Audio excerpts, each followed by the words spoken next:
Got it. Here we go. And is it on now? We're gonna test it out. Is it supposed to be light on? Okay. Yeah. And the Oh. Hold down the button. And I think the way to mute it. You click it once. Click it once on the back. Gotcha. And Okay. then unmute it just in case. Okay. I'll be like one of those kids. It's like you got games on your phone. I'll be like.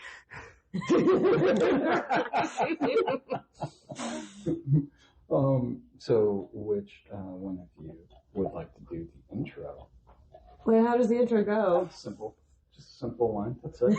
I should do it in that Jennifer Wilson way. Do it. Yes. Oh boy. No, I can't. Oh, it just sounds. No, that sounds. It get just. it out there. This. No. Yeah. Should I actually do it in that way? Yes. Fuck. Okay, let me know when. Whenever. Oh. Saturday Night Recorded is brought to you by DJ Lyrics Music, with support from Whitney Allen and Taylor Doyle Comedy. That was so perfect. It's because Taylor, the name of the show is Sunday Night Recorded, and she clearly said Saturday. I'm sorry. It's supposed to be Sunday. I think I have dyslexia.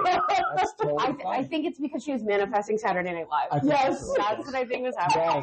Yes. Do you want me to redo it again? No, we're perfect. We've been rolling since Taylor was telling that harrowing story. All right, can we circle back to that though? Yeah. Which harrowing story? I have so many. Oh yeah. My boyfriend becoming left-handed for me, or yes, absolutely. Let's start with that. No, the professor. Yeah. So, fuck. Okay, can I swear? Oh, yes. Okay. We blew it. Welcome to Sunday Night Recorded, everyone. Thank you. Yes. With Jennifer Wilson, Taylor M Doyle, and of course me. Whitney Allen. Yeah. Popping in and out. Thank you. I've never been called Taylor M Doyle in real life. It's like it's just how Michael B. Jordan feels. Yes. I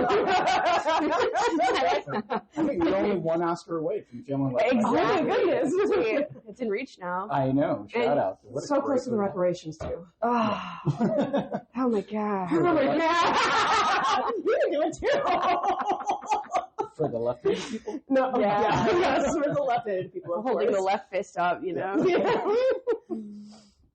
My Yeah. name's on the wrong side. I get the tattoo, so it's okay. Oh yeah, but go back to the story about your professor. Like where? Like Adam and Eve? The beginning? Like the beginning, or like what do you mean? Entertain me on that part. Okay, so basically, I was in college and I had this one professor, because we all have that one, and it was very bizarre. Like, so for context, he's a guy, he's white. And one of the first stories that he told to kind of give us like context to who he was that he was a white boy that grew up in a neighborhood of predominantly like black and brown people, and how everybody thought because he was white and he had blue eyes, everyone thought he was like so cute. And they were like so obsessed with him, and like that was the first story, and I was like, "You are icky. Like this feels weird." And it was Wait, that was the first day of class. It was the first, it was like syllabus day. It was like syllabus day, and like we had a very diverse class, and I was like, "Oh, this is weird." And then throughout the semester, he would do these weird things where I just felt like targeted, like. He would make jokes, but he like wasn't funny, which is why he wasn't invited on the podcast. Absolutely. Which is like why we're here and he's not. Is he like wasn't shout out? How do you take a shout out? a shout in? Oh, it's a shout in. I didn't call it. It's a whisper in. Whisper in. And so whisper in. We're gonna whisper that professor's name on the break. Professor. For the ASMR segment, no. Yeah. But basically, so he would do these things where he'd be lecturing, and then he would stop he'd tell a joke, and then I wouldn't laugh, and he'd be like, "You didn't laugh." Or like, yeah, I do. He was like my inspo. What are you doing? He would be like, "You didn't laugh." Or like one day he got so frustrated, and because he told a joke and I didn't laugh, I was like giving it a crush on me. It was it like, but he was like, "I can just never make you smile." And I was like, what? Like, it was so bizarre. And then there was one time specifically, because it was a public speaking class, ironically, that he was talking about how it can be good to grab people's attention if you start a speech with a quote. Oh. And so he goes, okay, so if I start a speech with, I have a dream, he goes, what would you, he goes, I know what you guys would be thinking. And then he looks at the one black guy in the class and goes, you would be thinking, what is this white guy doing up here talking about his dreams? Wow. And just started cracking up. Like, he said the funniest shit in the world. Like, nobody else was laughing. And, but he would do the... really wonderful. Like, what? I would have loved if you were like, yeah, and, this was our, like, women's health class. Women's studies. Yeah, and then I looked at that man and was like, wow, celibacy is the way, the truth, and the life. Yeah. I was like, wow. Did he convert it to Catholicism? Yeah, and, like, deconversion therapy. I'm like a lesbian now. But no, it was weird. And then I ended up filing a report for harassment because he would do these things where he would, like, target me or, like, try to get my attention. And I felt like whatever I did, I would sit in the front, I would sit in the back, I would talk a lot, I would talk a little. He would just always have something to say to me personally. And then one day during class when I was out of the room, he said to the entire class, I know Taylor doesn't like to be the center of attention, but that's why I do this, because I'm kind of a bully. Oh. He said that in front of, right, and he said that in front of the whole class to the point where, like, I obviously wasn't in the room when that happened, but I went out, I went back to class, and then I left that day, and then there's a knock on my car window as I'm pulling out, and it was a girl that was, like, coming to me to be like, hey, like, the professor was talking about you, and I was like, about me? And I was like, are you sure? And she's like, I'm sure. Because I was like, why would he be talking about me? How do you know? I mean, yeah, your photo was on the board. I know, like, he has a closet with a shrine with me. She was like, it was weird because there were hearts around it, but also little dart holes. So she, like, tells me or whatever, and then I go up the chain of command if I file a report, and then we have to have this, like, mediated discussion, and he goes, I just want to thank you so much for, the courage it must have to come forward and all of that, like, wow, like, you really called me out. You didn't, I just needed somebody to call me in, and, like, you were just so articulate. I hate when guys call me articulate. You were so articulate and well spoken, and I was just excited to teach you. And I was like, no part of me should be exciting you. You know what I mean? Like, it was really strange. And like, it's just no part of this. No part of this. Yeah, like, I'm not here to be exciting. And, and it was awesome because he was, like, doing that, and then his direct boss was mediating the conversation, and toward the end, and mind you, he was getting really worked up, and he was like, he's like, I'm trying, and I'm in therapy, all the things that they do, and I just wouldn't let up, and he wanted me to show mercy, and I just wouldn't, and I wasn't mean, I was just, like, blunt, and I was just honest about it, and, at a certain point when he realized I wasn't going to be like, yeah, you're right, it's okay, like, I just wasn't going to kind of fold. Mm-hmm. He was like, Taylor, like, I'm really, I'm in therapy, and I needed to be called out, and this is a lesson for me, and whatever.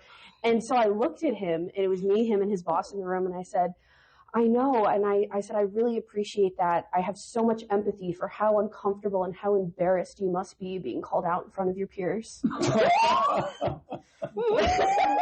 Oh, we can continue the show after that. We're just going to put the segment at the end. Yeah. No, oh my God. No, this has to be the beginning.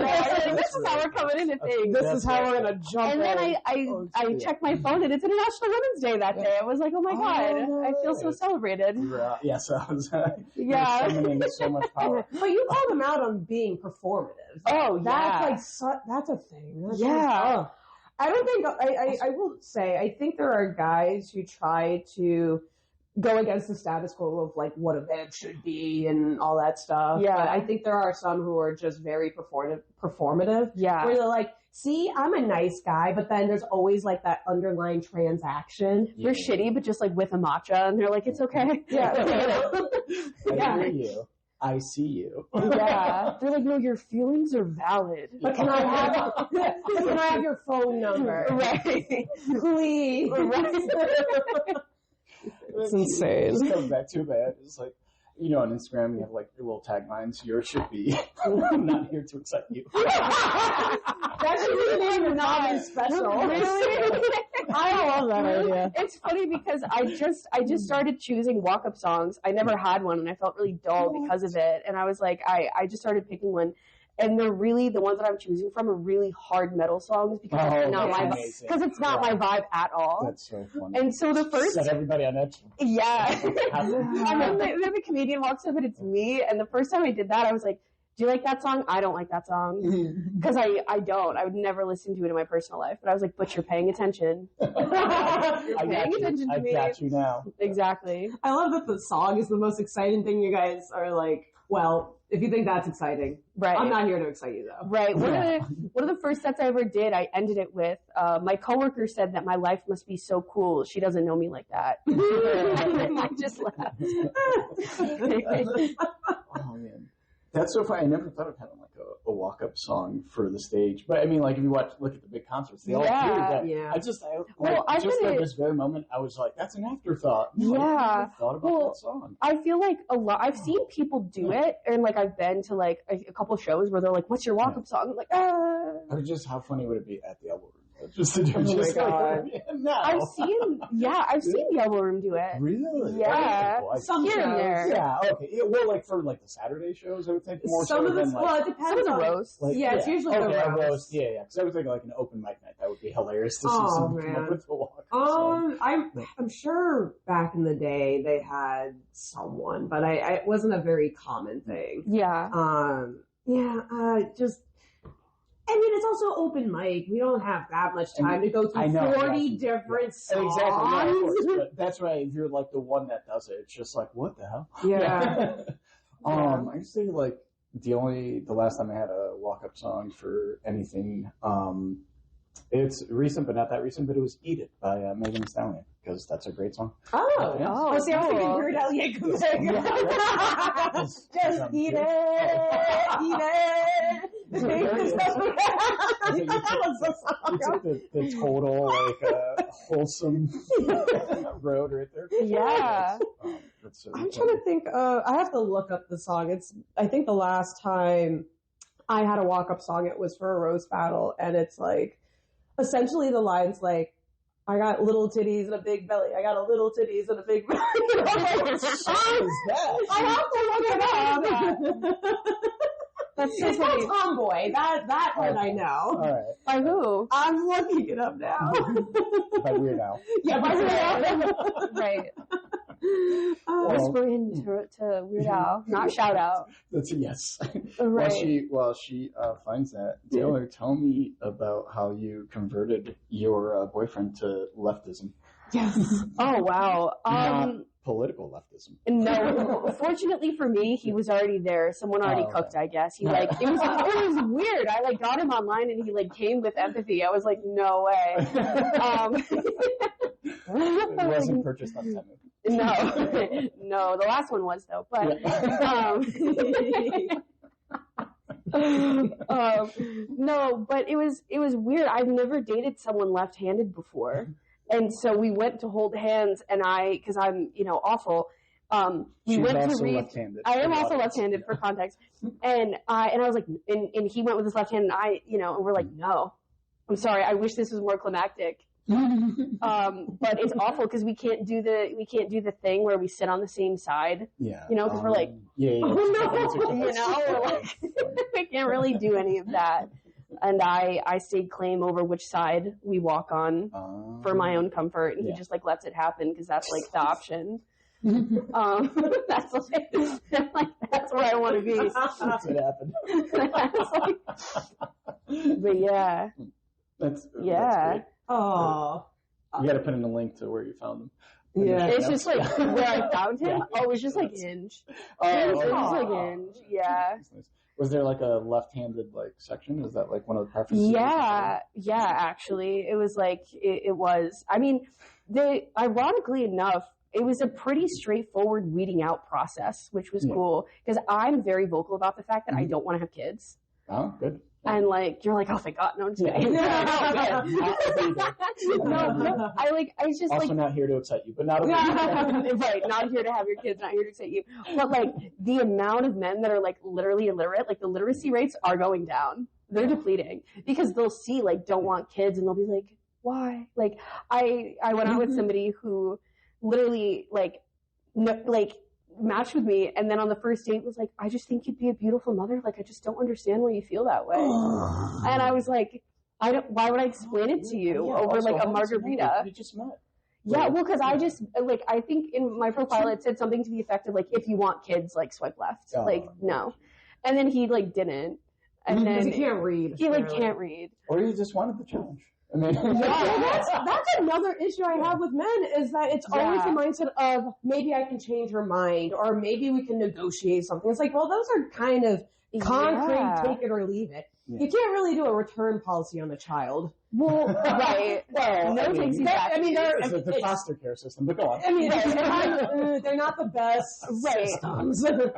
Creates more damage than anything. It's weird. It is weird that they think so much is like up for debate when it's not. And it was weird because this guy, because like I think he was like, I was like just 26, or we were both 25 at the time, and he was like, well, I'm not gonna, like, he's like, well, it doesn't matter because like I'm not gonna have kids until I'm 40, and I'm like, with a human woman that is the same age as you, like.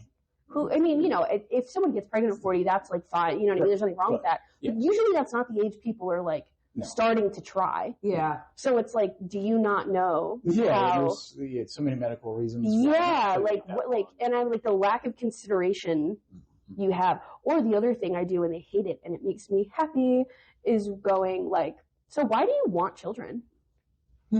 Yeah. Have you ever done that? Or just I've heard, yeah. Because they'll always ask me, like, because they think that there must be some reason that you don't want to. Yeah. And I'm like, but there has to be a reason you want to. Yeah, what is it? Did you ask him? Did he give? And he's like, well, I don't know. I mean, it's only something just like legacy. And I'm like, to inherit your PS5? Like, what legacy? like, since when are you like a Rockefeller? To inherit? That's when he's 40. It could be PS5. Yeah, like to inherit the receding hairline. That's essentially what a legacy is. Like, you really want to keep that going, right, guys? Really? You're like, I just imagine being that guy looking in the mirror and being like, the world needs more of like me. Yeah. I feel like I'm the opposite. I'm like, no, there can be only one. What? Yeah. Or do you want kids? Maybe, I don't know. I might have to fight him someday. Yeah. Survival of the fittest. Yeah, isn't it kind of weird that there are some people who will have kids, but then will kind of treat it as if a survival of the fittest? It's like, well, what's the point of having kids? Yeah, life is already suffering enough. Yeah, I saw a commercial. I think it was for like The Bachelorette or something, or one of like the dating shows. Mm-hmm. And this guy was like, "Yeah, like I wanna find somebody and I wanna have kids with them because I want like a little me I can throw a ball with." I'm like, "Can you not volunteer at the animal shelter?" And like that's, like that's so expensive. That's so much. I know that's I did have someone say that. Oh my goodness, this will dive into more of a deeper, weirder part of my life. But long story short, yeah, I think I brought it up briefly in the last time I was here. But it's essentially how like I have had. So I have a stalker. Oh, yeah, you did bring him up on the last time. It's more of a passive stalker because he's too dumb to do anything else beyond he was also whispered in. We didn't say his name. Yeah, no, right. And I'd rather not. He knows who he is. He knows who he is. Yeah. His heart rate is like rapidly increasing as he's listening to it. God. He's like, she is there to excite me. No, right. But essentially... Oh, by the way, as I'm looking up the message itself, because I will read that message. Oh, hey. Hey, listeners, if you made it this far, I will read But first, the song is called Tomboy, and it's by Princess Nokia. I love her. 2017, and literally the song is, who that is, ho. That girl is a tomboy. That girl is a tomboy. That girl is a tomboy. Who that is? Yeah, so that essentially was my walk-on song. hilarious. When my little titties, my belly. All right, I can't do her justice now, so shout out to Princess Nokia. Honestly, I haven't heard her, but I'm going to check. The only princess name, the singer that I know who I love is King Princess. She's fantastic. Oh. Have you heard her song? No, I haven't. She's really good. She's really good. But yeah, so keep talking more so I can find that. I know. I mean, we can always, come back to that after. Oh, that's true. No, okay. Hey, listeners, if you make it past 45 minutes, I will read. We have a timer going. Yeah. Everything's, but it's freeform, so we got time. Okay. No one's timing us. But really quick, to circle way back to when you had the thing with the professor. Watching this show, just finished the season. I don't know if there'll be another one. I think it was a limited series. But it's called Vladimir, and it's on Netflix. Yes. It just came out, Rachel Weisz and company. Good show, but it is about a professor that has an affair with a student, but his wife is the main character. She is as she should be. Deeply enlisted with this other, this new young professor, whatever. But the whole thing centers around that. The affair stuff comes out, and even though they have an open marriage, the students are oh, I'm uncomfortable with this situation. And it's all the, dynamics in that show are great. Interesting. Yeah, I've seen it. I pop up in my Netflix as new show, but I haven't heard much about it. I know, right? I just went in blind. I do that a lot when I'm piqued interest. I'm all right, whatever, film, show, whatever. I was I'll just give it a shot. I don't want to read about it. I don't want to hear about it. Let me just jump in and see what it is. Yeah, so it was unexpected, but that's what it was. It was mostly all the plays obviously on power dynamics, male-female relationships, right? Open relationships versus traditional stuff and stuff. But when you were saying that, it just the way that he was talking reminded me so much of the show. And maybe he's the blueprint. It wasn't so not much to give him credit, but right. What he was saying, it was more there's one professor that's trying to bring down the main character, sort of. Yeah. But that's her whole thing. She's well, I'm an advocate for the student. She's well, did they tell you that? She's no, but I can just sense it. Well, bitch, how do you know? You know what they're feeling. Yeah. Just because you didn't like what happened, maybe they did, maybe they didn't. Let them speak for themselves. Interesting. And so, so that reminded me of when he was complimenting you on how you allowed him to be himself.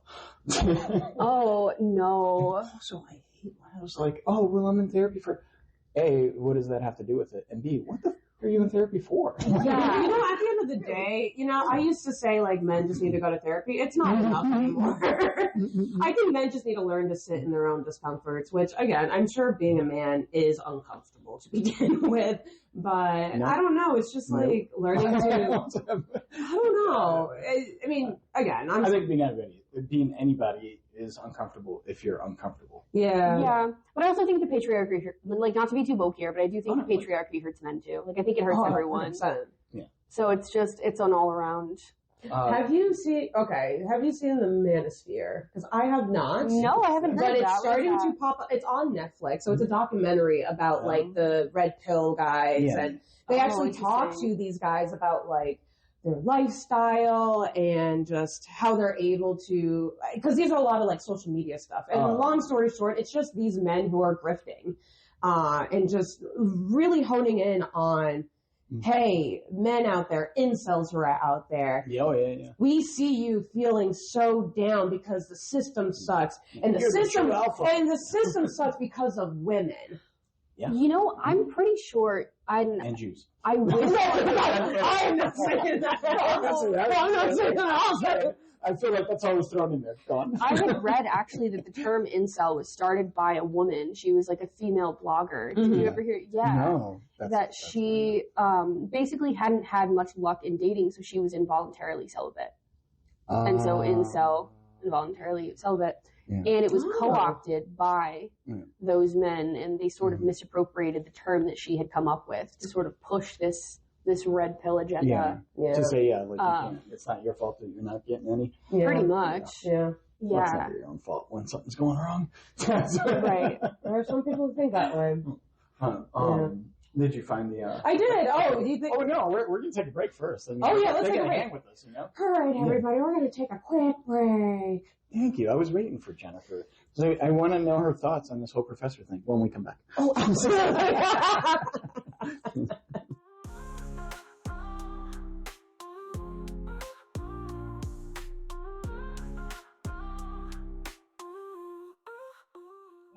Yeah. If I have to mansplain this one more time. So, for those of you keeping score, we lied. We're going to get to her stalker stuff after the next break. Oh my God. We're going to monetize my stalker story. Monetize my pain. Because there were a bunch of, like a lot more than normal, because we did put out that, hey, our Women in Comedy special is coming up, special episode, whatever. So I got a bunch of questions. Great, wonderful. A whole ton of stuff. Sure. So we'll start with, well, actually, really quickly. So a lot of the audience already knows Whitney. And we'll get reacquainted in a moment and with Jennifer. But we'll start with Taylor. How long have you been doing comedy? What got you into comedy? I have been doing comedy for just about a year now. I just hit my 1 year anniversary, I think like a week or two ago. Yay. Thank you. And I've always kind of been how I am. So I think what got me into comedy. Unexciting. Yes. I was going to say that because you did. I'll agree. Okay, all right. No, so I think what made me funny, to be very literal, is getting improv, like being put in improv as a child at the same time as like just deep tragedy was happening in my life. I think it just kind of was like a character development cocktail that turned out to be pretty cool. And then, you know, in high school, I was really into like spoken word poetry and getting into the idea of like, oh, like the stuff that I like to write could also be really cool to be on stage, and sort of combining the interest with writing and theater and kind of going through different things before I decided on this, and then kind of being like, I want to do this in a way that's not sad, you know, because I think a lot of poetry is really sad, and I wanted to, not always, but I didn't want to be sad anymore. So the story, funny enough, of how I started doing comedy was pretty funny. So I was always interested in it, and it was always something of, oh yeah, I'll do that one day. I'd love to do that one day. And I was talking to one of my best friends about how I was going to college at the time, and I was looking through like the writing course offerings, and I was writing jokes here and there, sort of like when I do comedy in the distant future, this is what I would say, is sort of like a fantasy of like, if I do it, this is what I would do. And basically I was talking about how there were no classes that I felt like I could take that could really help me in joke writing. And that I wanted to do this, but I didn't know where to go, and I didn't know if anybody else was interested in the things that I was interested in or thought it was cool like I thought it was cool. And then maybe a couple days later, I was hanging out on campus, and I had a friend of mine basically saying that someone that he knew was running a roast writing workshop. And it was happening that night in like 30 minutes. Oh, man. And it was Charity Gregory doing it at the Elbow Room, and I just got in my car and I just drove there.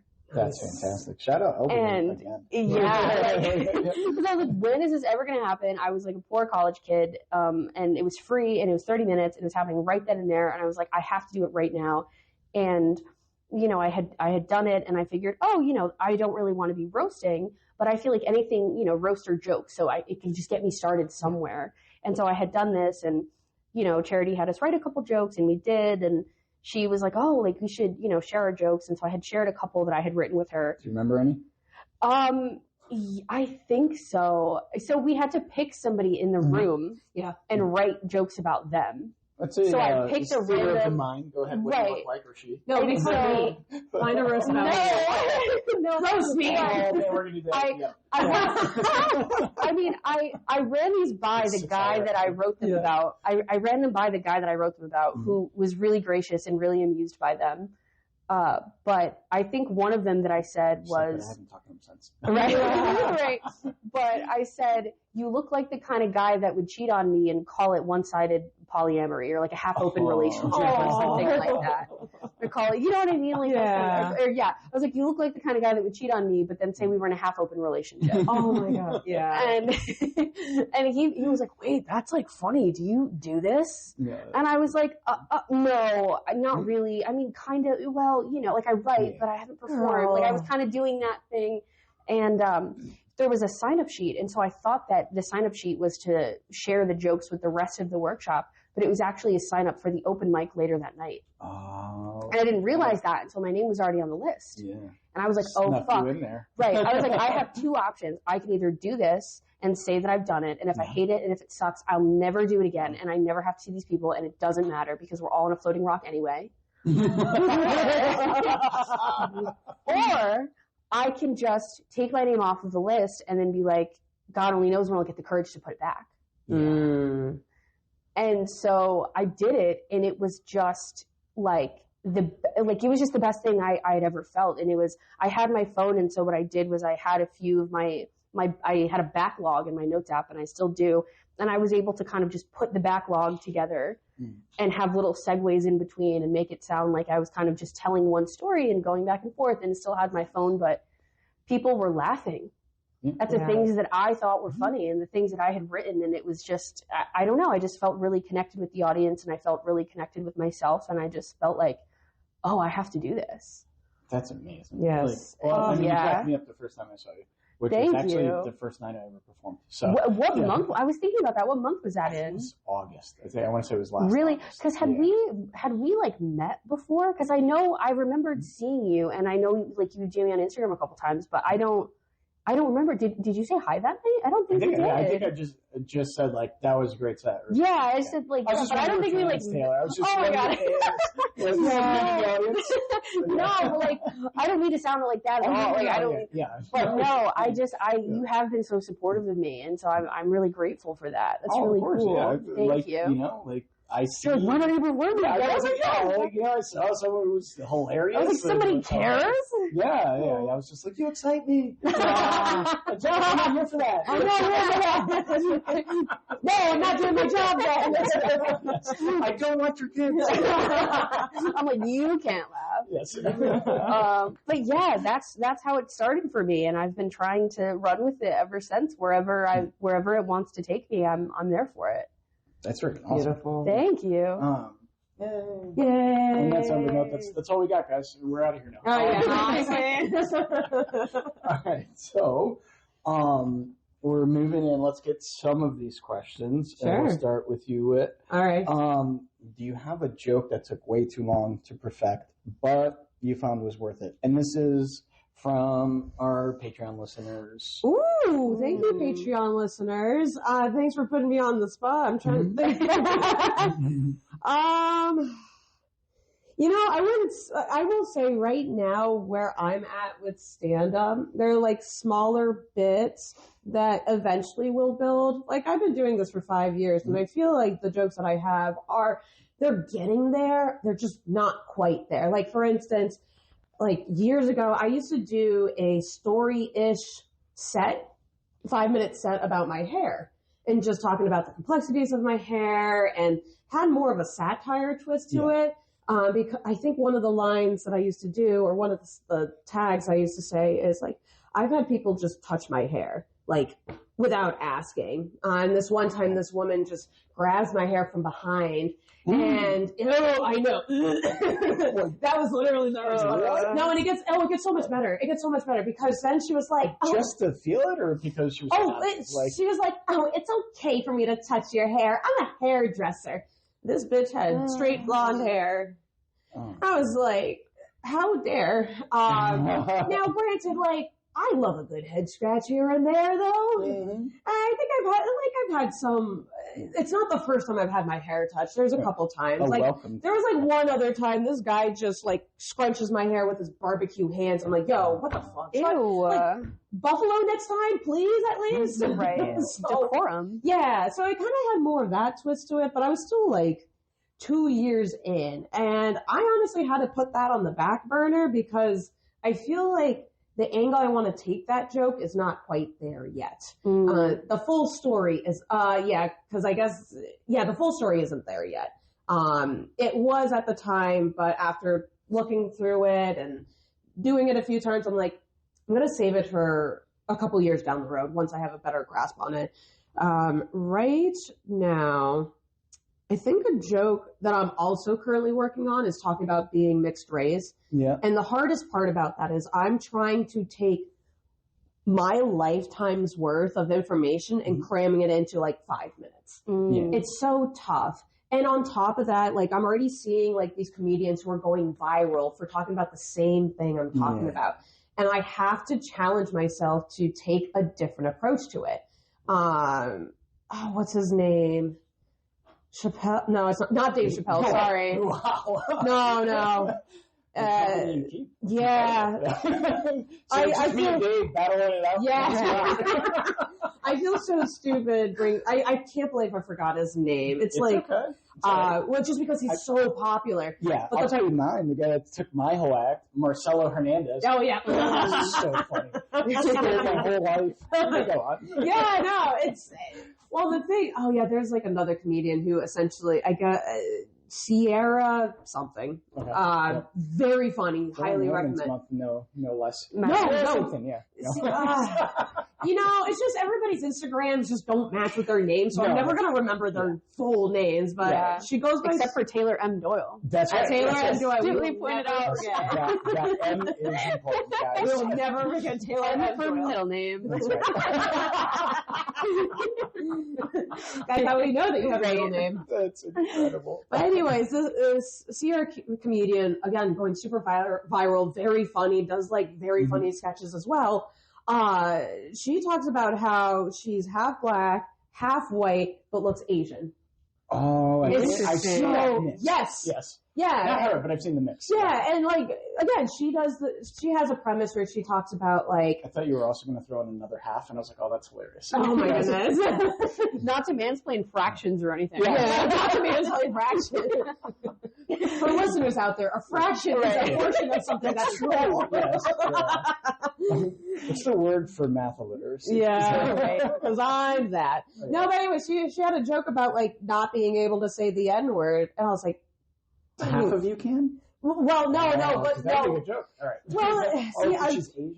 Well, I know, sure. yeah, I would have to show you the video, but it's really funny. She performs it so well, but again, it aligns the same message that I have. Well, I mean, that's easy. Just do it better. Well, that's the goal, but it's going to take years for me to get to that point. See, he just solved the problem. Yeah, Wow. It's just Right. be a good comedian. I've had be funny, but it's not hard. Right. just right. What, like a I've top? had some comedians tell me, like some who I used to be friends with, and like I'll go through my roller coaster rides, and I'm like, man, like I feel like I'm so close, but something's not landing. I don't fully understand. And like some of these male friends who I've had, they were like, just right. And I was like, wow, I never thought to do that. Yeah. Thanks, Jerry. You know what that comes second to?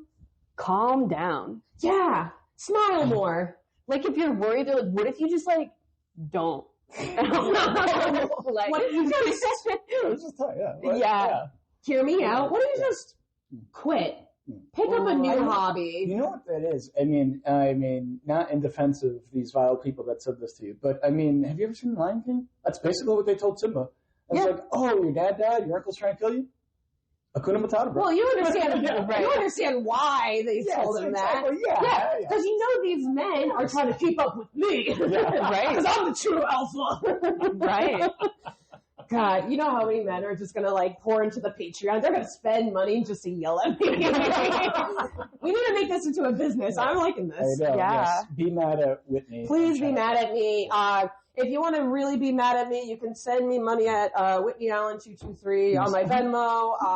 $20. Send me a message, please. Oh, what? You can read their angry messages. I mean, I suppose when you send money, you can put You can Venmo. You put in the comment. Yeah. Venmo me, please. Yeah. Otherwise, those comments are shut off. No? Right. So Just, like, I want $20 for someone to say, see you next Tuesday. Right. do this thing often when we're like recording and I never like take notes or anything. And then after the show, I'm like, oh man, all these things that like, because as we're talking, I'm like, oh, I want to talk about that. But then we keep going. Oh, yeah. And so I actually like jotted some of them down. Oh, I know. So like really quick, Yes. the Asian. That was an evil laugh. I like that. There was this kid that I met once, and I say kid, we were both really young, so this was like maybe 10 years ago, but he was half black, half white, and looked Asian. Yeah. Like, I was like, I was like, dude, it's okay to be Asian. It's fine. He's like, no, I promise I'm not. Right? And then he's like, he shows me his like ID, and his last name was Rice. And I was like, Oh no. like, that's the most Asian thing on the planet. What? So are you saying that Condoleezza Rice is actually Asian? Speaking of Dave Chappelle. Oh my god. Condoleezza Rice. I'll send you the two comedians who I'm referring to and just stupidly forgot their last names because I'm a dumbass. And then about touching your hair. Mark Norman has this joke that I saw on Instagram. I think it's on one of his recent specials, but he's like, yeah, I went into a strip club and they were like, $20 to touch whatever you want. And he's like, oh, I'm not falling for that. She's like, no, seriously, $20. And he's like, I felt because he's like in love with black women. He's like, I saw her and I was like, oh, what a beautiful girl. And she was like, are you sure? And she was like, yeah, $20, touch whatever you want. He's like, so I touched her hair. They kicked me out. Yeah. That's crazy. I know, Mark Norman, man. Just Norman. the way, because he says it like so wholesomely. Yeah. It's this sounds. I see so many comedians try to do his style. Although I argue, not his style. That's just the way he is. He's that's the thing. Well, and just hilarious. 100%. But I guess that's kind of the weird part about comedy is that people are trying to project who they want to be. So Mark Norman's up there. I keep hearing It's actually a question. Lenny Bruce is a big one. Oh, Yeah. My God, everybody wants to be Lenny Bruce. They want to be the person calling out the truth in society, the philosophers. Yeah. I mean, that's where George Carlin came from. Yeah, anyways. I mean, Dave Chappelle. Dave Chappelle, I will say Dave Chappelle, really my perspective on Dave Chappelle, he did dance along that lines of Lenny Bruce and Richard Pryor. However, what I've noticed with him and people like Bill Burr, they have a formula to it. So that way now you have some of these comedians doing I'm going to say something controversial on top, but hear me out. Here's my evidence. Right. You may not agree with me, but you kind of see where I'm going, right, guys? And that's their attempt to win the audience over. And you'll see that they'll do that repeated on repeat on repeat. Right. Lenny Bruce just didn't give a shit. Yeah. Which I think that's what a lot of people want to do. But the problem is I think people are just saying whatever they want because they can, as opposed to really, you got to be smart. Yeah. You kind of have to be smart in comedy. And I feel like a lot of, sorry to man shame, but I think a lot of men in comedy are not very smart. Yeah. I feel like a lot of them they're trying to copy and project something that's not actually them because part of their intelligence is not looking within and realizing their own flaws and using their flaws to their advantage. You think I want to be this autistic when I go and do stand-up? No, I'm not even diagnosed and I'm just this way. Yeah. But it's just like, I do what makes sense. And I'll see people who are like, man, I really like your energy on stage. And I just love, just everything about you. And it's like, yeah, great. And then you see, these guys who are just mediocre. Yeah. Yeah. Yeah. Anyways, you were about to... Yeah. No, it's okay. I heard a quote, and I don't know who said it, otherwise I would credit them, but that humor is just intellect having fun. Yeah. Good humor is just intellect having fun. I love that. I really like that. I think the other thing is that I explain to people, and I think it's hard because I'm not even going to say I think, because this isn't my opinion, this is objective truth, is that comedy is an art form. Oh, yeah. And I think that, if you told someone, for example, that you were a ballerina, unless you told Timothée Chalamet, but if you told somebody that you were a ballerina, they wouldn't be like, oh, I can dance. Or if you tell someone you're a vocalist, they're like, oh, I can sing. I sing in the shower. Do you want to hear? Where I feel like if you tell somebody, oh, I do comedy, they're like, oh, I could do comedy and I'm funny and maybe they are. But I think one thing that people don't, I don't want to say that they don't understand, but maybe that they don't consider is that I think there's such a difference between being conversationally funny. Yes. And being stand-up comedy funny. Dude, it's been my whole And I think that's all I read. They're like, I think I'm really funny in conversations, I'm okay on stage. You know, it's like, Right, it's or like so hard. It's people that are like, I'll be in conversation and somebody will be like, oh my God, you should say that and stand up. And I'm like, but an audience wouldn't understand that. Yeah, because there's so much context. There's so Yeah. much, Right, there's so much context. Yeah, they don't know you. Like, Right. And like one of my friends that's done comedy for a little bit, one of the constructive feedback that I always give them is I'm like, you're assuming they have knowledge that they don't. You can't assume that the audience knows you or knows your life or how your last relationship went or the jobs you've had in the past or like, you know, if you are like, you know what I mean? Like they don't know that. So I feel like you can't, I don't know, you just can't really assume that. And I think that conversationally, and I think a lot of people can be conversationally funny. I think a lot of people are funny on accident and sometimes funny moments just happen. Yeah. But like, you don't need a microphone. No, definitely. Like, you know, like reconnection point. Same thing with writing. If you're writing a story, you can't assume the audience knows what the hell you have to like explain and like, you know, draw it out in a way, but also not do it so like long-winded where right. You know. And it's hard because it's like Whitney was saying, you have to take these like huge like themes or like patterns in your life and then like consolidate them into like a couple lines if you want to make a joke about it and then move on to something else. Or like, definitely. You know, what does the audience need to know? I mean, something I like to do when I write is I'm such a rambler when I speak that I like to write the way that I speak and then just cut out words that nobody cares. Nobody needs. Yeah. If I took this out, would you still understand the story? Yeah. Okay. I'm not keeping it. That's a really good. Yeah, That's really I good. should be doing that. That's really good advice. Yeah. On what you were saying about like comedy being an art form and that like on my page, a friend of mine was telling me this when I like went. And it was just like off the cuff. I was like, dude, that's like profound.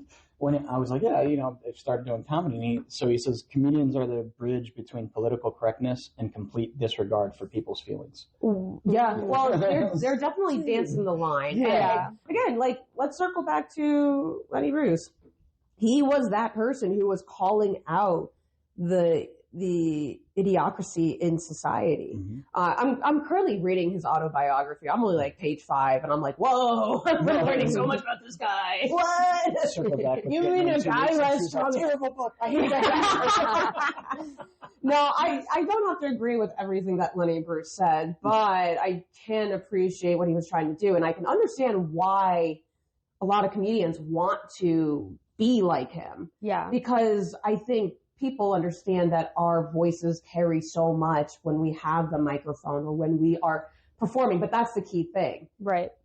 I see a lot of comedians who go up and talk on stage, but they're not performers. And you kind of need that to create the art. Now, that doesn't mean that they have to be like theatrical and tap dancing while they do it. No, but the way that they deliver the stuff, the way that I want to see the art process and why they did that joke, followed by that joke, and how it ties everything in. Yeah. That's why I like watching some comedy specials is, oh, I'm curious to see where they're going to go with this, and oh, I really like how they did this callback there. Yeah. I like that. But I feel like a lot of, what? I love callback humor. I wish I could master that. Yeah, it's I'm trying hard. it for the first time. Right? Oh, it's so hard. It is hard. I've been writing it for a while and I haven't performed it yet, but I'm like really sorry. I didn't mean to cut you off.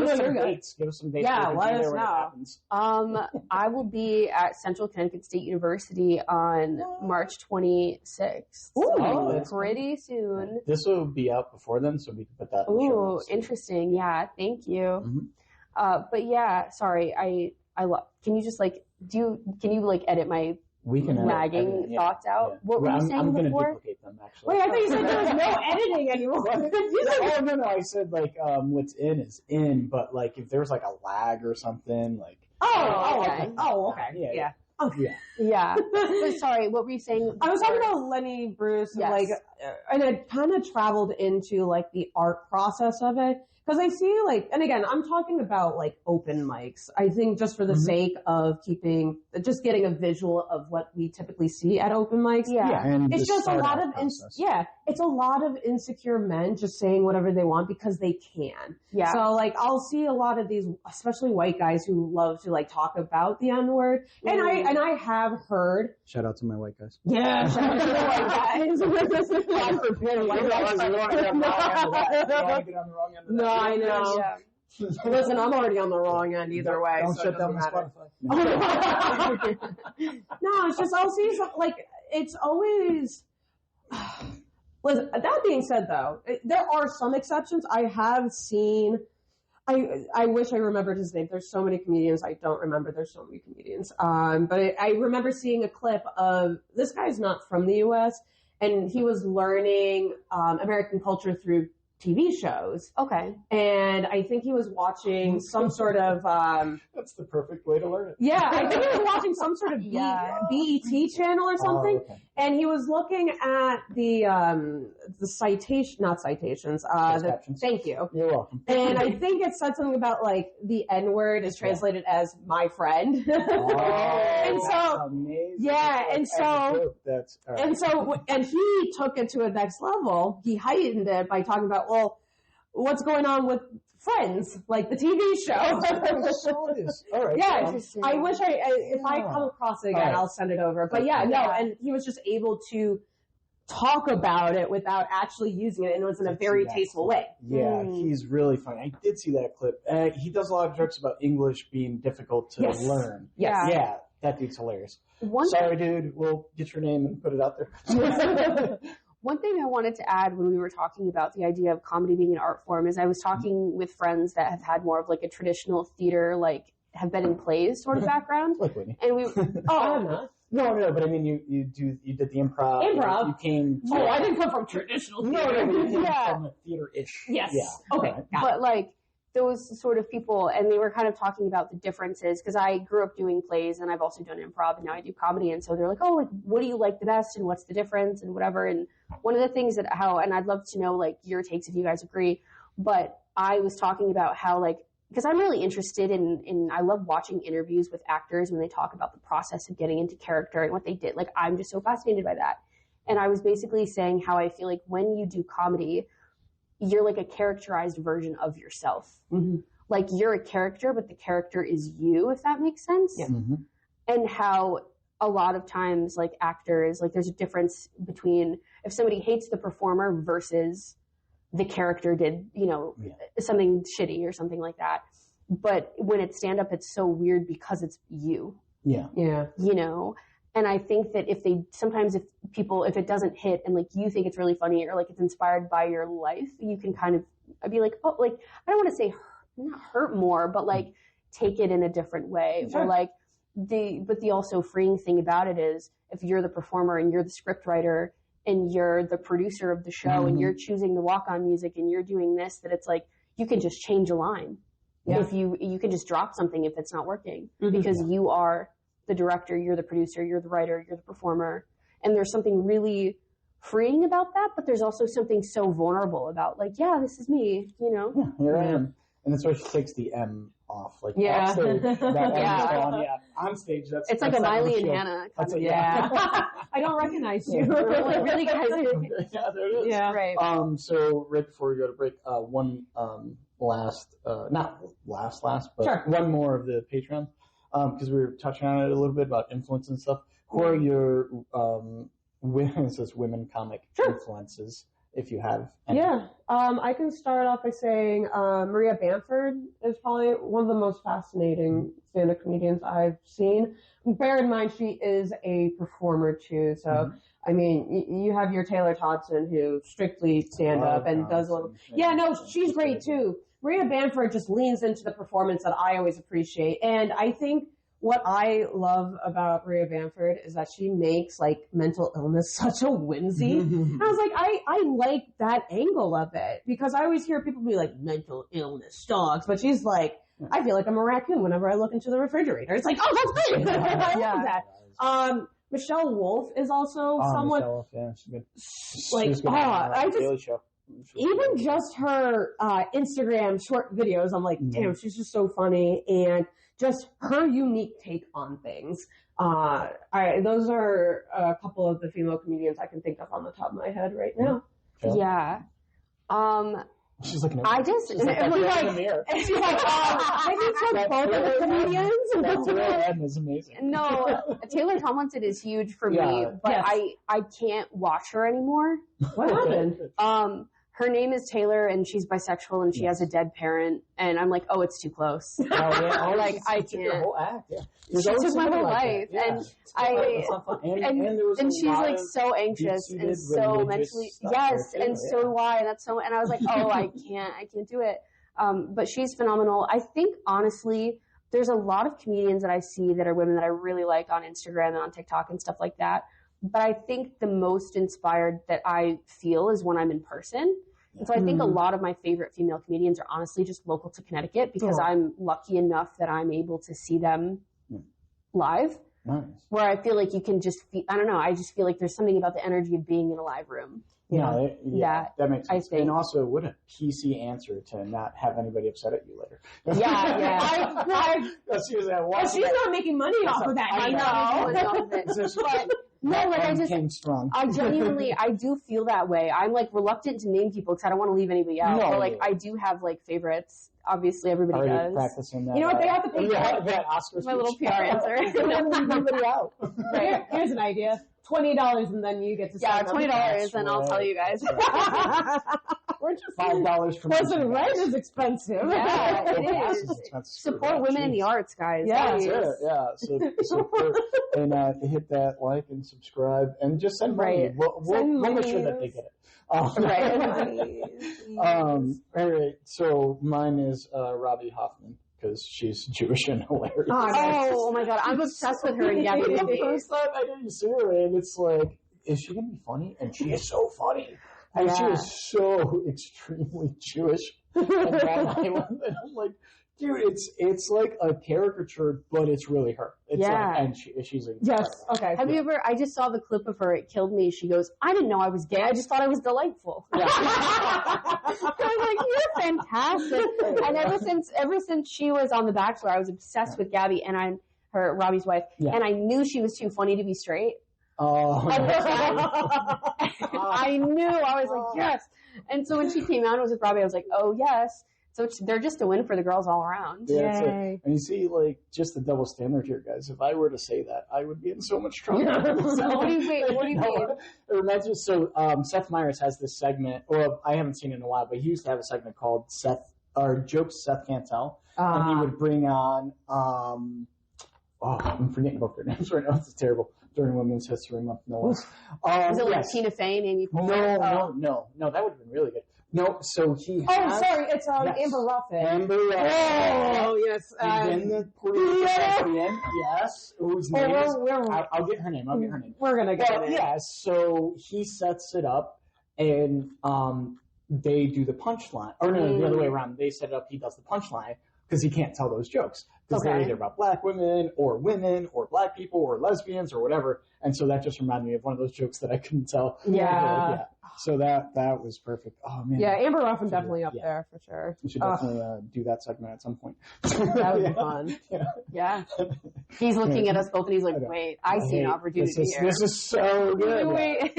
Little subsection of Sunday Night Recorded. Yes. Only for the Patreon. Yes, that's right. Yes. Yeah. Only the Patreon, not the patriarchy. Yes. Merch coming soon. Merch, yes, absolutely. All right, we'll be back. Will we get sued? No, we don't have sponsored. Okay.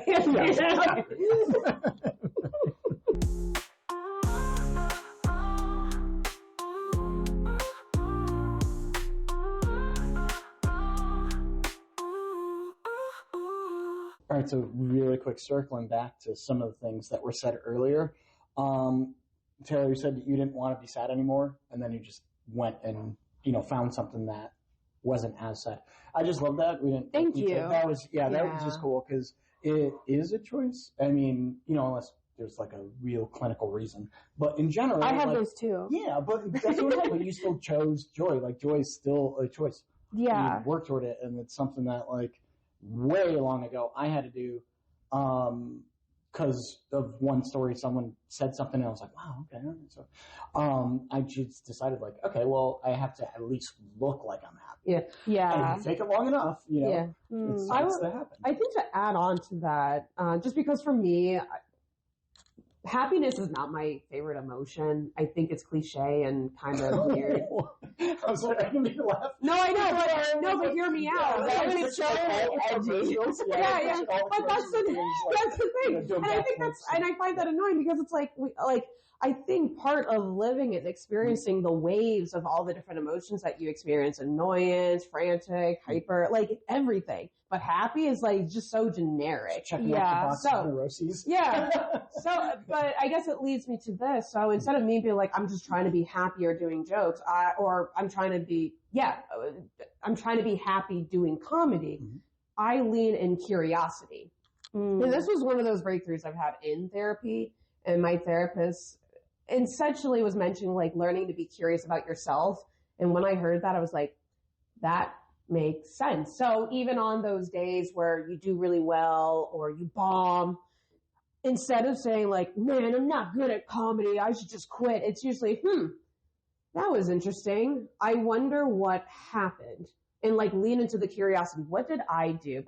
But giving yourself that grace to see each time you go on stage as a learning experience. Yeah, I've had times where I'm like, well, I learned that I can't do dead vibrator jokes in front of the elderly. Right.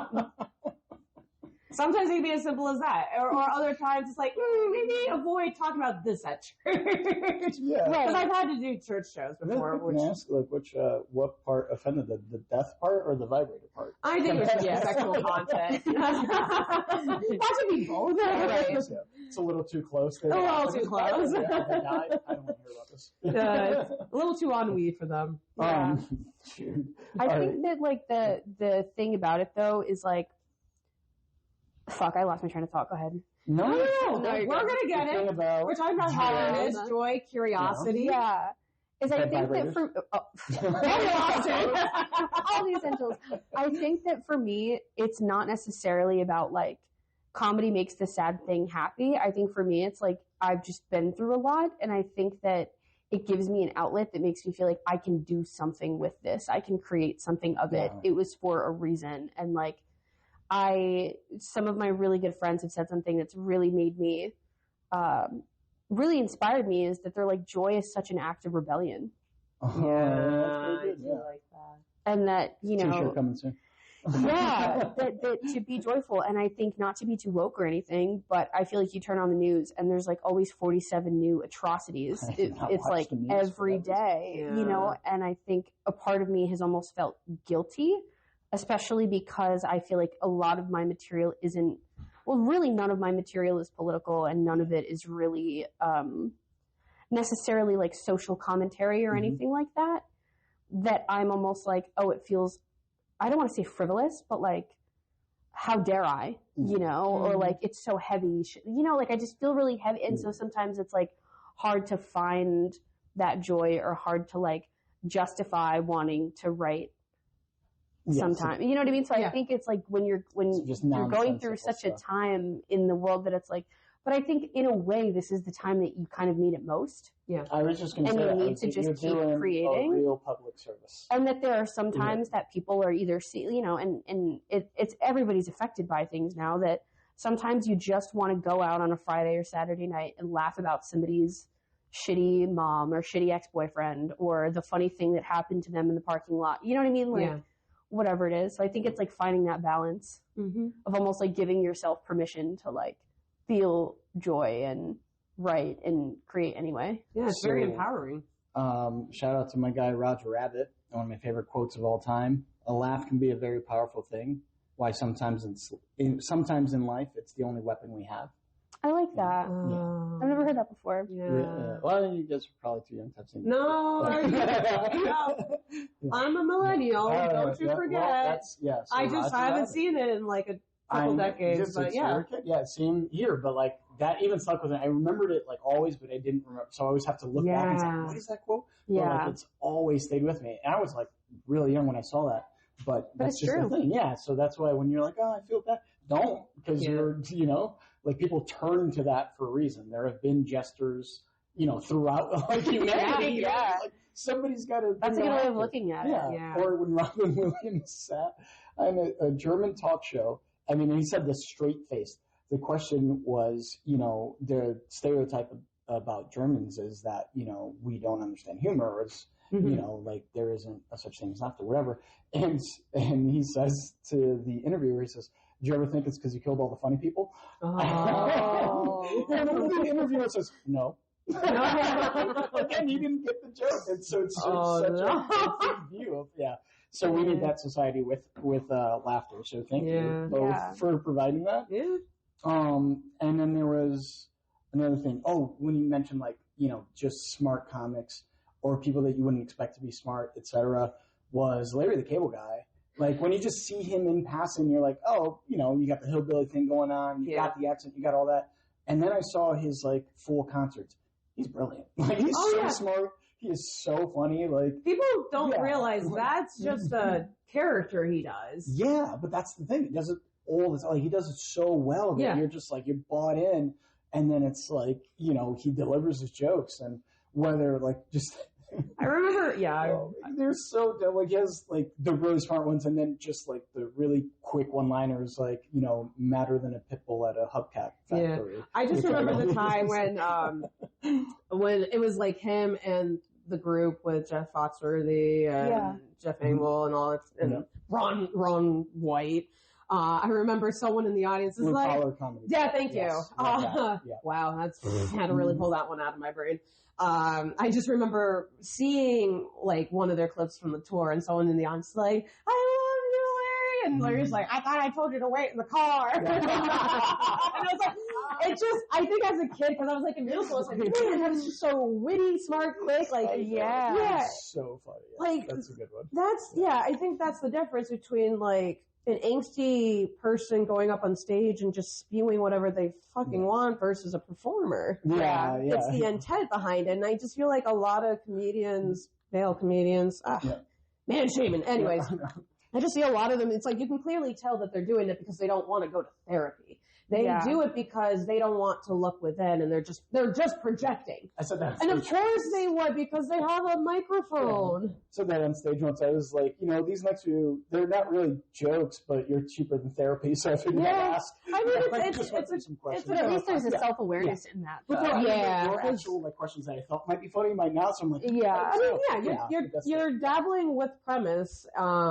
Although I do have to say, what's annoying about my comedy? No. I'm talking about people who use comedy as an excuse for therapy. Is that I've seen some sources and heard people say this: talk about your scars, not your wounds. And I'll see, because. And this is a lot in storytelling, T-shirt actually. Coming soon. We're talking about bangers tonight. Bangers on bangers. Yes. I have another one, too. So when it comes to, talk about your scars, not your wounds. And I notice that a lot of comedians, after going through something traumatic, next day they'll go up and, attempt a joke about something. That's dude, we feel that pain right now. Right. And we're not sure if we should be laughing or giving you a hotline number. Yeah. That's kind of that's why it's and I'll admit, I tried doing my stalker jokes early back. Happening. Yeah. I mean, it was still I think some of the jokes I said was funny, but I noticed that the audience is I want to laugh, but are you okay? And it's maybe it's the way that I'm saying it and taking time to reconstruct, because there is something genuinely funny about Blink twice, Whitney. I'm trying. Exactly. Another line that I kind of incorporated within writer's block and things like that. Because there are times where it's just, I'm too tired to do this, but then I remind myself that fatigue is the thief of creativity. Ooh. And that is what really pushes me to be all right, I know I want to collapse and fall asleep, but let me just pull up to this mic and let me see if I can iron out a couple things, or let me just jot this down and see if I can play around with this premise, even if it's just for a few minutes. Yeah. So just really finding that drive, because if I were to just sleep in dismay, right, nothing's going to get done. Exactly. That's when she was I just decided to not be sad anymore. You have to make that decision. You have to make the decision, not just for that, but I want to do this. Go do it. Jump into it. Well, I think, it's a very binary approach to it. it's either you do it or you don't. But I think we never really acknowledge like how much it takes to get to that point. Yeah. It takes so much. But, there comes the moment where you're just like, all right, I have to do this or I have to not do this. Yeah. I think it's hard, like when Whitney, when you were talking about the idea that like sometimes people do stuff about the wound instead of the scar, and you can feel that it's such a visceral thing, and you're like, oh, this is intense. I feel like I've made certain rules for myself. Ooh, okay. Of like, and I don't know if rules is too hard of a term, but I feel like just boundaries that I set for myself that I don't like to break. Because I feel like, especially if it's a story where another person is like the main character or like a character in the story, or if that person isn't in my life anymore, I feel like the rules I have around it are I'm joking about the situation, not the person. Yeah. And they're just a character in the thing that happened. Okay. So it's not like I don't want to ever feel like if that person saw it that they would be like offended or hurt. Like I don't want to hurt anybody. The other thing is I would only make fun of them if I'm making fun of us. Oh yeah. So like the only time I feel like I've ever really told a joke that was making fun of someone was when I said that my ex and I have bad rhythm in the bedroom because we're both white people. You know what I mean? Because I feel like, that's different than like, and your dick is small. Because there are some people that are just like mean about it. And I feel like there's a way to be like, and we were both awkward. You know what I mean? Versus like, you suck. Because I feel like that's like, we get it. Yeah. It's been done. Like, I feel like to try to take an approach to it that is maybe from a different angle, but also isn't mean. And that maybe if that person saw that, they'd be like, yeah, maybe she's onto something there. I don't know. Like maybe she's kind of right. I don't know. It's got to be it. Damn, that's all right. Yeah, I'm gonna have to circle back to go to my jokes from like 3-4 years ago, talking about my stalker stuff, and be like, man, all right, I have to be nice. No, I mean that's just what works for me. That I love this because like speaking of performances, I'm doing script writing, and if this were, it would just cut out to like, and we didn't see Whitney again for about 7 minutes. It's a really long journey. So it's just like looking back. Hey guys, I'm just on tour, okay? Nah. Oh man, that's so. Oh, great. sorry. Continue on with some of the questions. Oh yeah, no, that's fine. We're like, this is what they pay for. Yeah, that's true. Or not, guys, if you want to pay. Please. Please. Yeah. Here we go. Did we do the unwind thing? No. All right. So yes. How do you? We did. No, sorry. I'm like, okay. I remember. Oh yeah, because we brought it up real quickly. How do you to unwind after a good set versus a bad set? First off, is it different? And if it is, what are the processes? Go. Sorry, Taylor, I'm over here pointing. They can't see us. Okay, no. I think after a good show, I'm neurotic, and after a bad show, I'm neurotic. Honestly, I think it's just the neuroses are just two sides of the same coin, because I think that I've fallen into this thing where, like, hypothetically, like if you do one show and everybody laughs and the audience is like 20 people, it's going to sound very different than if the entire audience laughs and it's 5 people. Yeah. Oh yeah. And so I've gone on stage when it's been like 5 people and I'm like, I bombed. That was the worst thing I've ever done. And like one of those. Thank you for saying that. I say that on the show all the time. I hate when it's a small one. And one of my friends is like, it objectively can't be that loud though. Yeah. Like how many laughs can you really get? Especially because like a lot of the time at open mics, it's mostly comics that are either thinking about what they're about to do or what they just did. Yeah. So they're not thinking about you. Yeah, they're not hearing everything you say anyway. Right. And so I think for me, it's trying to detach myself from it and put myself in this mentality of like, once it's done, because I have such a problem where I internalize things a lot and I just want to be really good and I want to get it. And like, even if other people, like I was saying before, when you're like the writer and you're the performer and whatever, like I have this mental image of how it's supposed to hit and how it's supposed to go, but other people don't have that. Yeah. So even if it looks good on the outside, I'm like, but it's in my head, it's not like that, you know? Yeah. That's Whitney's philosophy. I mean, I've heard you say a lot with the, like, find comfort in the awkwardness. Oh, yeah. Like sitting with discomfort? Oh, absolutely. Yeah. And I think that's what, I mean, one of the first jokes that I did in my first set was making a joke about how uncomfortable I was to be there. And I think that really was like, okay, now we've acknowledged that this is like a really, and I've kind of made jokes on stage too about like, this is such, and I've said it in my personal life, this is such an attention seeking hobby that I have as a person that has such a weird relationship with being perceived. Not here to excite you, but please let me know if I excited you. Right. But you're asking for it though. You're getting on the stage and you're talking about your life and you have the confidence to say, hey, what I think is funny, a room full of you strangers should also think is funny. Please laugh. Yeah. There's a certain level of like, it's vulnerable. Yeah, it's vulnerable, but also like, I would say like narcissistic, but more like confident. Like even if you feel unconfident, you still have to be confident just to get on that stage. Yeah. Like the first set, in that sense, it's like I wasn't nervous on the stage itself. I was nervous as hell before. I was nervous as hell after. Yeah. And like that hasn't gone away. And what I don't do anymore is look at the list, because apparently when I look at the list, all bets are off. Like I can heart palpitations, everything. Yeah. Like if I know I'm coming up, like it's horrible. If they're just like, hey, it's coming, I'm like, oh shut them up. You know, like I don't have time to internalize being nervous. Yeah. Interesting. I don't really have an answer for mine, just because I feel like wine and wine. I'm more neurotic as well. And a live vibrator. That's usually a day. I think I'm also the same. Like, not to say that I don't get nervous. I've been in I was in a situation where a couple years ago, that same stalker was at an open mic. And it was, I might have said this story before. I feel, and forgive me if I'm not doing this. We didn't hear this, yes. So this was like after I had to get the police involved, after I had to get a lawyer involved to send out this letter saying like, if you continue to harass Whitney, we will take legal actions, all that good stuff. Years later, my stalker was, I think, brought his girlfriend at the time. And baby reindeer. What? Yeah. Oh God, I did. Oh my God. Yeah. So, and usually in situations, I'm like, oh my God, I can't be in the same room as him. I cannot be in the same room as him. But for whatever reason that day, I was like, you know what? Fuck it.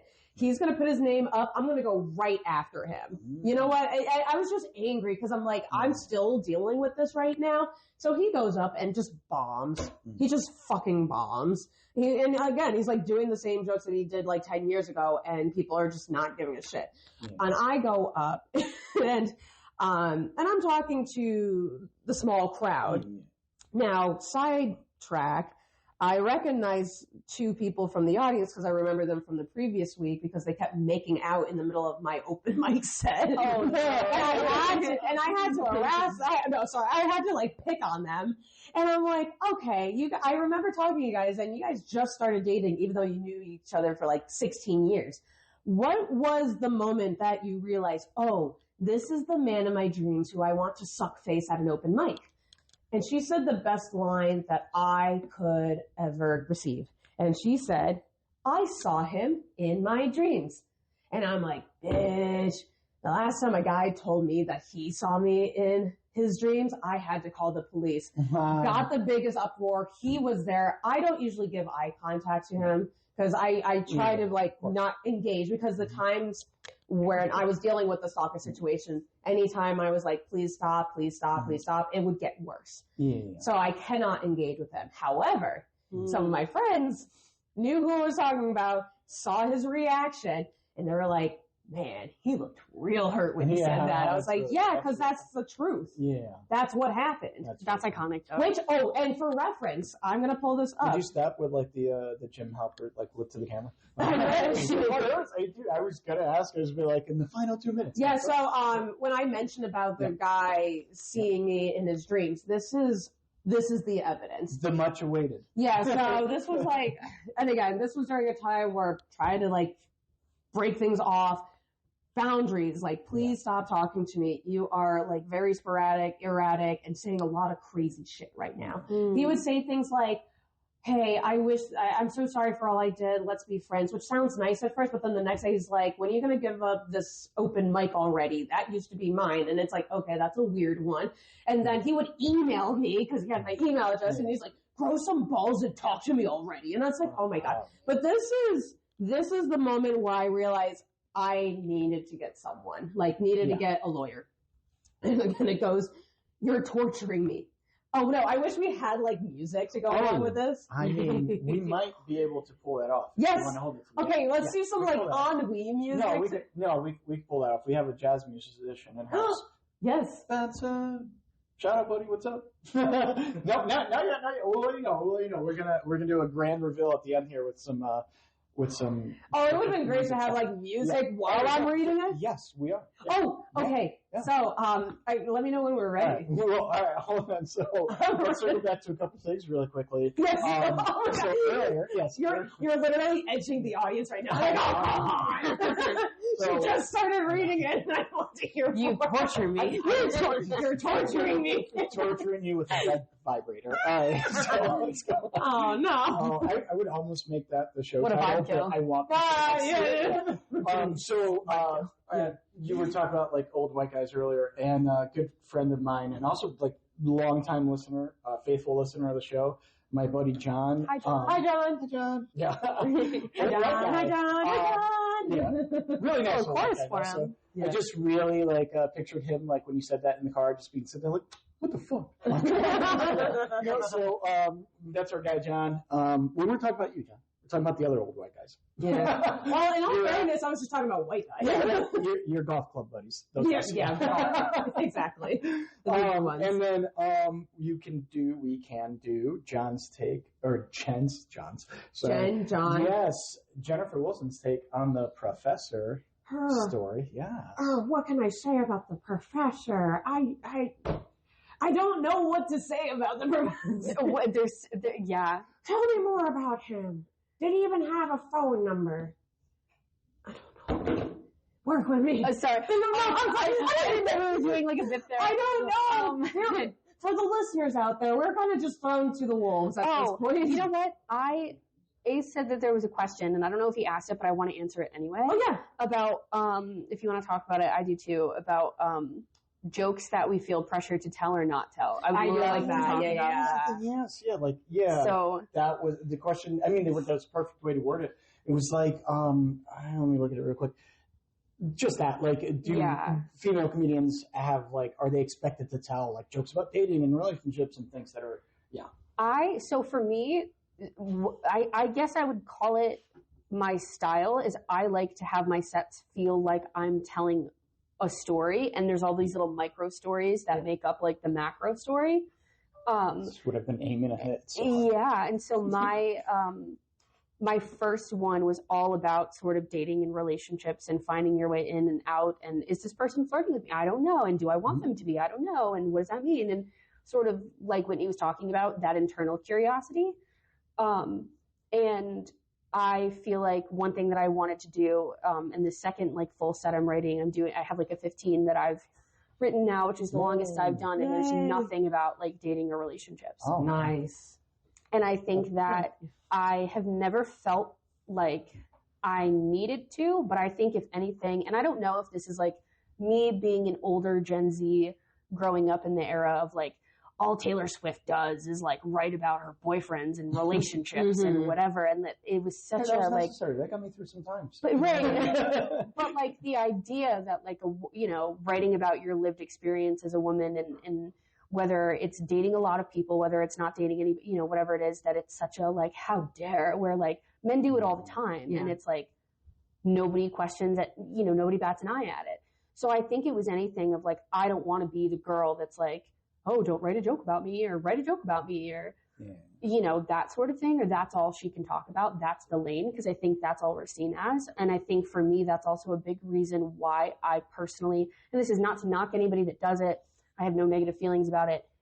It's just boundaries I have with myself that I'm personally not interested in roasting, because I feel whenever I've watched battles between specifically a man and a woman, the woman gets two sides of two kinds of jokes at some point. It's either you have an eating disorder because you're so fat, you have an eating disorder because you're so skinny, or you fuck so much, or you don't fuck at all. Yeah. So it's like, there's no way that I've ever seen like a woman not get objectified based on her body, either sexually or like appearance wise. Yeah. And it just feels icky. Yeah, I feel like that's like I haven't been to enough of the roast battles. I would like to be, but it's like I feel like that's more like easy bait, not because that just seems like like if you're hearing it that much, then it's like come up with something new. Yeah, like do some personality jokes. There was like, a girl. There was a female comedian that I talked to that was saying that she used to be very thin and she would get a lot of anorexia, bulimia jokes, and then she started putting on weight, but not so much weight that she was big. You know what I mean? Yeah, she was just kind of like like she was that then all of the jokes were like, you're a whore. Because they couldn't get so it's like you can't win. No. It's a lack of creativity. Come on, dude. Yeah, I will say, just because I've done a few of these roasts, just to give... She's like, I'm the one telling those jokes. Yeah. Sorry, guys. Apparently I'm very misandry. Anyways. No, it's just, I do have to say, typically... comedians exchange information, so sometimes based on that consent on, and again, this, I guess it's tough because it doesn't always happen that way. For the most part, there is that consent on, hey, roast me, but also here are my boundaries, like do not make fun. Like for some of the roasts, I tell some people, hey, you know about my situation, do not name drop my stalker. Yeah. Please do not. Somebody had one, and it was just don't talk about Robert Kraft. So one time he got mad the whole time. Oh my God. Did you guys see that roast? No. It was incredible. I mean, they went I knew on Nikki Glaser did really good. and marriage, all that stuff, right? They went on hard. Yeah, and that's where Nikki Glaser like blew up. Like, she was incredible. Yeah. But yeah, that was like the one like Jeff Ross made a joke about like Robert Kraft, and Tom got pissed. And he was like, "Oh, I'm sorry, I'm just joking." Well, obviously it's a roast, but so just I guess you got to pick your sensitivity. Yeah, it kind of. I mean, it gets to a point where it's like it's one thing if you have like, hey, just don't make fun of this situation. You can do this, but please just like for my case, it's like just don't drop the name. Make fun of my weight, sure. I honestly doesn't bother me that much, but I have my hard boundaries. That being said, I have heard of some cases where people just give a grocery list of boundaries, and it's like, okay, at some point you may, at some point, are you even ready or comfortable doing a roast? And it's not for everybody. Honestly, like I've done a decent amount of these roasts. I don't like doing them. Yeah. I will do them to help fill or support or make a show good. I want to try them just to see, like, I mean, because I just want to do like playground days. Yeah. I would love to. They probably have to see you perform a little bit more or have a tight five, but I can refer you over to the person. That's cool. So. Yeah. It's also like a different comedy. And like I've done it like when I've been on stage, like that's some of the, like AKA crowd work. Like I would talk about just the other comedians. I haven't been comfortable enough to make fun of like civilians in the room. Oh, I've done that before. Yeah. I do it if they're obnoxious. Okay. Oh, okay. Because, this actually happened last week. There was a guy, there were two guys, and I think I was talking about my mixed race joke, and they were very engaged. And it wasn't a bad thing. But I was like, all right, you already put your guys' attention right there. You're literally like talking to me while I'm doing my set. I only have 3 minutes left. And and it just so happens that guy that was sitting next, like the two guys, one of them was mixed. The other one looked like Timothy Chalamet, who kind of liked ballet. And you can already picture it. And I said that on stage, and he's like, what? And I was like, dude, just please, just let me do my set. But I do have to say, every time I have heckled someone from the audience, that audience member wound up getting kicked out of a bar or something. Interesting. Wow. Yeah. Like there was, apparently that kid who looked like Timothy Chalamet, I later found out got kicked out of the bar later that evening. I was like, oh yeah, so problematic. I'm just calling out the problem. That's it, yeah. You riled them up. Yeah. I mean, a lot of them I think are really just letting the intrusive thoughts win. Yeah. Like there was one time, and it was a setup to a joke that I was telling about how someone had walked up to me and called me beautiful, and there was a guy that like laughed really hard when I said that, and he was sitting in the front.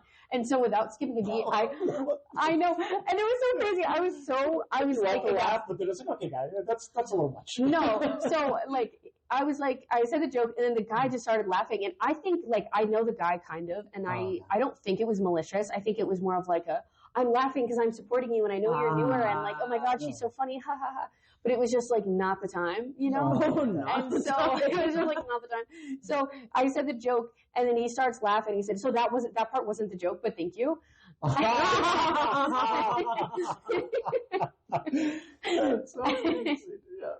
he was able to kind of take it in stride, and after he's like, I didn't, and I was like, no, it's fine, you know. No, but you made it better. Yeah. So I like that. Okay, and when we return, and we may not even, if you're listening to this, I'll probably edit straight through the startling conclusion. What about the last question about?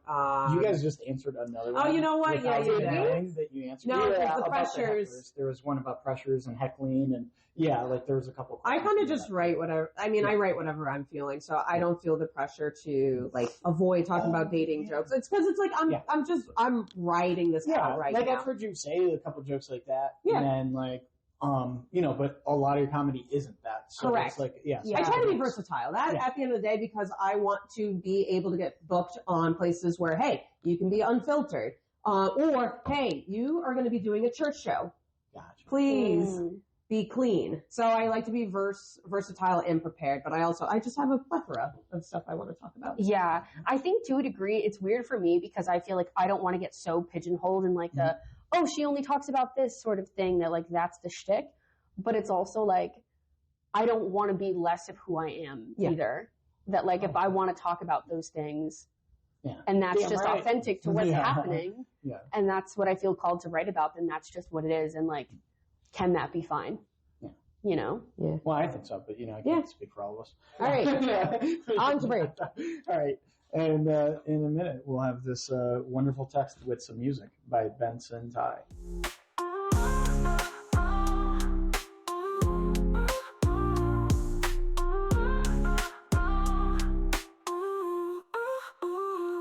You're torturing me. I want to have your kids with you so badly. Since I've been sober, I dream of him more vividly every night. I have the same reoccurring dream where I'm driving our 6-year-old son to his first Little League game. And I know he's yours because he looks just like you. He's nervous and doesn't want to go. And I tell him baseball is fun and he's going to have fun. I know you think I'm crazy and you hate me right now, but the universe is telling me something. I don't care about any of the guys that you've been with or any of the stupid shit in our past. I promise I'll stay sober. I need you in my life, Whitney.